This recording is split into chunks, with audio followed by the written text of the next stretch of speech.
అదరగొట్టే కారం రంగు రుచి ఆచి కారం పొడి. ముఖ్యమంత్రి రేవంత్ రెడ్డి పట్టణ బాట పట్టనున్నారు. వారం రోజుల పాటు ప్రజల మధ్యనే ఉండనున్నారు. రోజుకో జిల్లాలో పర్యటిస్తూ పలు అభివృద్ది పనులను శంకుస్థాపన చేయనున్నారు.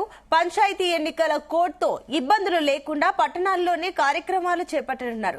తొలి రోజు ఉమ్మడి మహబూబ్ నగర్ జిల్లా మక్తల్ మున్సిపాలిటీలో పర్యటిస్తారు. 2వ తేదీన ఉమ్మడి ఖమ్మం జిల్లాలోని కొత్తగూడెం మున్సిపాలిటీలో పర్యటిస్తున్నారు. 3వ తేదీన ఉమ్మడి కరీంనగర్ జిల్లా హుస్నాబాద్ లో పర్యటిస్తారు.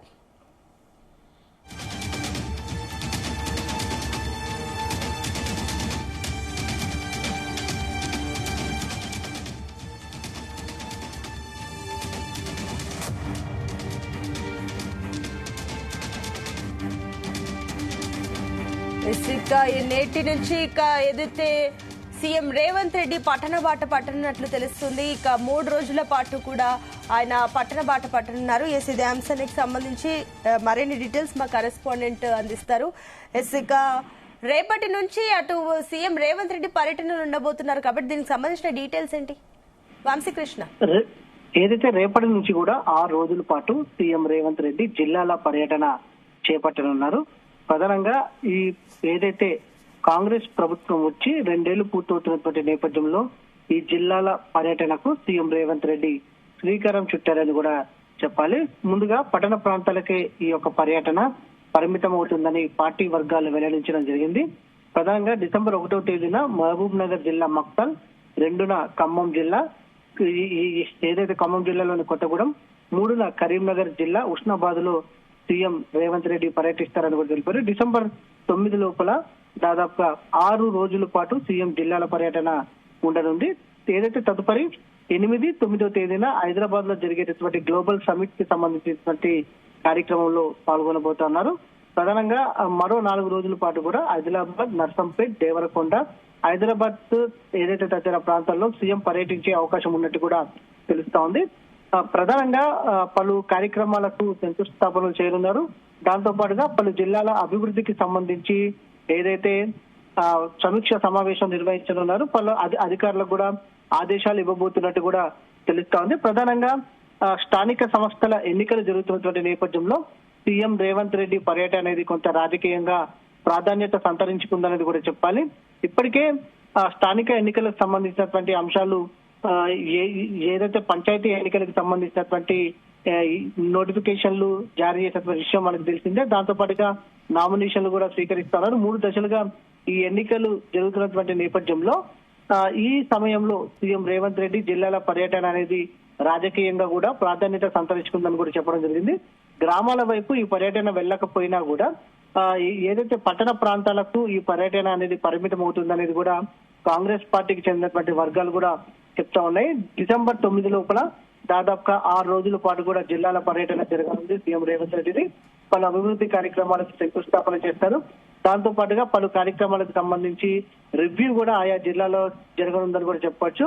ఇప్పటికే ఆయా జిల్లాలకు సంబంధించినటువంటి ఇన్ఛార్జ్ మంత్రులు కూడా కార్యక్రమ ఏర్పాట్లకు సంబంధించి కూడా నిమగ్నమైనటువంటి పరిస్థితి కూడా మనకు కనిపిస్తా ఉంది. హైదరాబాద్ తో పాటుగా ఈ జిల్లాల పర్యటన ఉండనున్నట్టు కూడా తెలుస్తోంది. ముందస్తుగా షెడ్యూల్ ఫిక్స్ అయినటువంటి ప్రకారంగా చూస్తే మాత్రం అటు ఏదైతే హుస్నాబాద్ కు సంబంధించింది కావచ్చు, దాంతో పాటుగా మక్తల్ ఏదైతే మహబూబ్ నగర్ జిల్లా మక్తల్ కు సంబంధించి కావచ్చు, కరీంనగర్ జిల్లా హుస్నాబాద్ కు సంబంధించినటువంటి షెడ్యూల్ అనేది ఇప్పటికే కన్ఫర్మ్ అయింది. తదుపరి ఆదిలాబాద్, నర్సంపేట్, దాంతో పాటుగా దేవరకొండ, హైదరాబాద్ వీటికి సంబంధించినటువంటి షెడ్యూల్ కూడా కన్ఫర్మ్ కావాల్సి ఉంది. ముందుగా హైదరాబాద్ కు సంబంధించి చూస్తే మాత్రం 2 రోజుల పాటు ఏదైతే గ్లోబల్ సమిట్ కార్యక్రమం ఉండనున్నటువంటి నేపథ్యంలో హైదరాబాద్ లో 2 రోజుల పాటు కూడా పెద్ద ఎత్తున ఈ కార్యక్రమాలు జరగనున్నాయి. ప్రధానంగా ప్రజా ఆకర్షణే లక్ష్యంగా ఈ కార్యక్రమం జరగనుంది. ప్రధానంగా ప్రజాపాలన వచ్చి కాంగ్రెస్ పార్టీ అధికారంలోకి వచ్చి 2 సంవత్సరాలు అయిందన్న ఉద్దేశంతో కాంగ్రెస్ పార్టీ ఈ కార్యక్రమాన్ని విజయోత్సవంగా ఏదైతే జరుపుతున్నటువంటి సందర్భం కూడా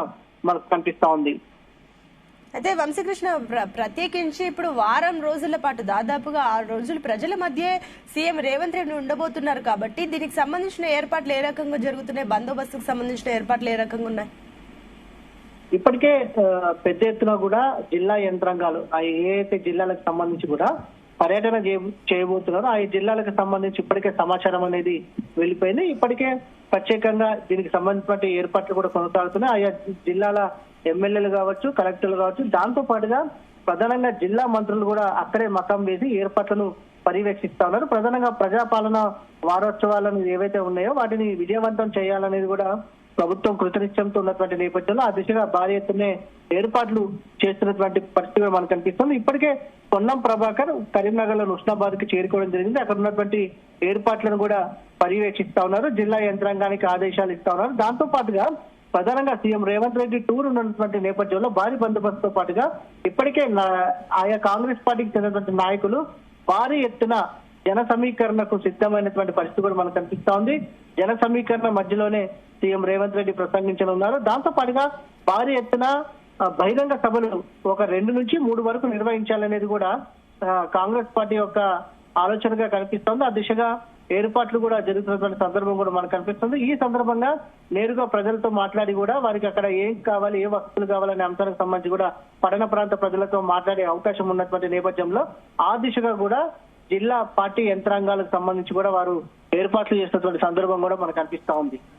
అయితే ఇప్పుడు వంశకృష్ణ ఇప్పుడు ప్రత్యేకించి కూడా సర్పంచ్ ఎన్నికలు ఉన్న టైంలో ఇటు ఏదైతే వారం రోజుల పాటు పట్టణ సీఎం కి సంబంధించి ఇప్పుడు ప్రజల నుంచి ఏమైనా వ్యతిరేకత వచ్చే అవకాశాలు ఏమైనా కనిపిస్తున్నాయి? ఇచ్చిన 6 గ్యారంటీలకు సంబంధించి కొన్ని హామీలు అమలు కాలేదు, రైతులకు సంబంధించి కూడా కొన్ని పూర్తి స్థాయిలో అమలు కాలేదు. కాబట్టి ఈ విషయమై సీఎం ని నిలదీసే అవకాశాలు ఉన్నాయా ప్రజలు?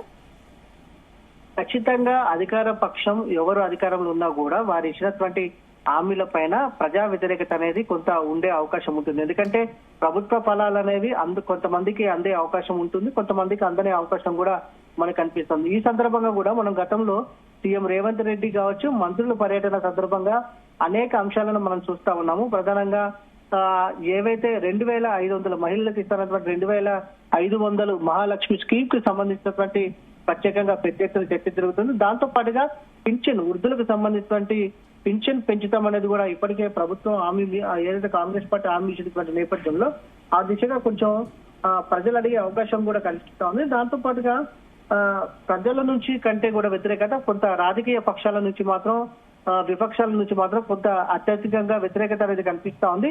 స్థానిక ఎన్నికలు జరుగుతున్నటువంటి నేపథ్యంలో, సర్పంచ్ ఎన్నికలు జరుగుతున్నటువంటి నేపథ్యంలో సీఎం రేవంత్ రెడ్డి ఇలాంటి సమయంలో జిల్లాల పర్యటన పెట్టుకోవాల్సినటువంటి అవసరం ఏముంది అనే అంశానికి సంబంధించి కూడా విపక్షాలు ప్రశ్నిస్తున్నటువంటి ఇస్తా ఉంది.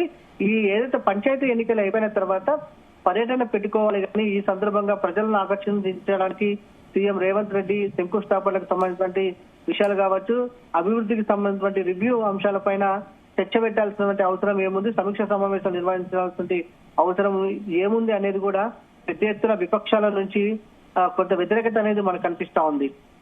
అయితే వంశకృష్ణ ఇప్పుడు ప్రత్యేకించి గ్రామాల్లో గనుక వెళ్తే గనుక అక్కడ ప్రజలు ఖచ్చితంగా అడిగే అవకాశం ఉంది. ఏదైతే షాదీ ముబారక్ కానీ, కళ్యాణ లక్ష్మి కానీ, పెన్షన్ సంబంధించి ఇలాంటి చాలా అంశాలు సీఎం ని టార్గెట్ చేసే అవకాశాలు స్పష్టంగా ఉన్నాయి. అందుకే ఇది గ్రామాల్లోకి వెళ్లకుండా కేవలం పట్టణాలకు మాత్రమే పరిమితం అవుతుందా? దీని గురించి ఏమైనా రాజకీయ పార్టీలు ఏమైనా మాట్లాడుతున్నాయా? ముందుగా ఎన్నికల కోడ్ అనేది ఉన్నటువంటి నేపథ్యంలో గ్రామాలకు సంబంధించి కూడా ఈసీ ఒకవేళ పర్యటన సీఎం రేవంత్ రెడ్డి పర్యటన పెట్టుకుందాం అనుకున్నా కూడా ఈసీ ఎట్టి పరిస్థితుల్లో ఒప్పుకునే అవకాశం లేదు. ఎందుకంటే అభివృద్ధికి సంబంధించినటువంటి అంశాలు కావచ్చు, ఇతర రివ్యూలకు సంబంధించి ఎన్నికలు జరగనటువంటి ప్రాంతాల్లో పెట్టుకోవాలనేది అనేది నియమ నిబంధనలు ఉన్నటువంటి నేపథ్యంలో సీఎం రేవంత్ రెడ్డి ఏదైతే కేవలం అర్బన్ ప్రాంతాలకు, పట్టణ ప్రాంతాలకు మాత్రమే ఈ పర్యటన అనేది చేపట్టడం అనేది మనకు చాలా స్పష్టంగా కనిపిస్తోంది. ఖచ్చితంగా ప్రజల నుంచి మాత్రం కొంత వ్యతిరేకత వచ్చే అవకాశం మాత్రం మనకు కనిపిస్తా ఉంది. ప్రభుత్వం ఇస్తున్నటువంటి స్కీమ్స్ కి సంబంధించినటువంటి మహాలక్ష్మి స్కీమ్స్ కు సంబంధించి కావచ్చు, దాంతో పాటుగా ఇప్పటికే స్థానికంగా ఉన్నటువంటి అనేక సమస్యలు ఏవైతే ఉన్నాయో వాటిపైన కూడా సీఎం ని కొంత ప్రజలు అడిగే అవకాశం మాత్రం మనకు చాలా స్పష్టంగా కనిపిస్తా ఉంది. ఇప్పటికే జిల్లా పార్టీ యంత్రాంగాలు ఏవైతే కాంగ్రెస్ పార్టీకి చెందినటువంటి రాజకీయ నాయకులు కావచ్చు, కార్యకర్తలు కూడా కొంత ఉత్సాహాన్ని నింపే విధంగా ఈ కార్యక్రమాన్ని ముందుకు తీసుకెళ్లాలనేది కూడా కాంగ్రెస్ పార్టీ భావిస్తున్నటువంటి నేపథ్యంలో, అటు ప్రభుత్వం వచ్చి 2 ఏళ్ళు అవుతున్నటువంటి నేపథ్యంలో ఈ ప్రజాపాలన వారోత్సవాలు అనేది నిర్వహిస్తా ఉంది. ప్రధానంగా దాంతో పాటుగా నగరంలో కూడా పెద్ద ఎత్తున గ్లోబల్ సమిట్ పేరుతోటి 2 రోజుల పాటు కూడా ఈ కార్యక్రమాన్ని నిర్వహిస్తున్నటువంటి నేపథ్యంలో కొంతమేర మాత్రం విపక్షాల నుంచి, రాజకీయ నాయకుల నుంచి పెద్ద ఎత్తున విమర్శలు అనేది తావిస్తా ఉన్నాయి. సీఎం రేవంత్ రెడ్డి అటు ఏదైతే పంచాయతీ ఎన్నికలు జరుగుతున్నటువంటి నేపథ్యంలో ఈ సమయంలో వారి జిల్లాల పర్యటన పెట్టుకోవాల్సినటువంటి అవసరం ఏముంది అనేది కూడా విపక్షాలు ఏదైతే ఆరోపణలు చేస్తున్నటువంటి పరిస్థితి మనకు కనిపిస్తోంది. ఈ రోజు ఉదయం కూడా మాజీ ఎమ్మెల్సీ కవిత కూడా ట్వీట్ చేయడం జరిగింది. అటు జిల్లాల పర్యటనకు వెళ్లాల్సిన అవసరం ఏముంది ఈ సమయంలో అనేది కూడా అభివృద్ధి కార్యక్రమాలను సమీక్ష సమావేశాలు అనేక సమస్యలు రాష్ట్రంలో ఉండగా సీఎం పట్టణ కార్యక్రమాలు జిల్లాల పర్యటనకు వెళ్లాల్సిన అవసరం ఏముందనే అంశానికి సంబంధించి కూడా నిలదీయడం చేసినటువంటి పరిస్థితి కూడా మనకు కనిపిస్తోంది. మొత్తం మీద కాంగ్రెస్ పార్టీ మాత్రం విజయోత్సవాలు జరుపుకోవాలని చూస్తుంది. మరోపక్క రాజకీయ పక్షాలు మాత్రం విమర్శలు చేసినటువంటి సందర్భం కూడా మనకు కనిపిస్తా ఉంది. Right Vamsikrishna, thank you so much.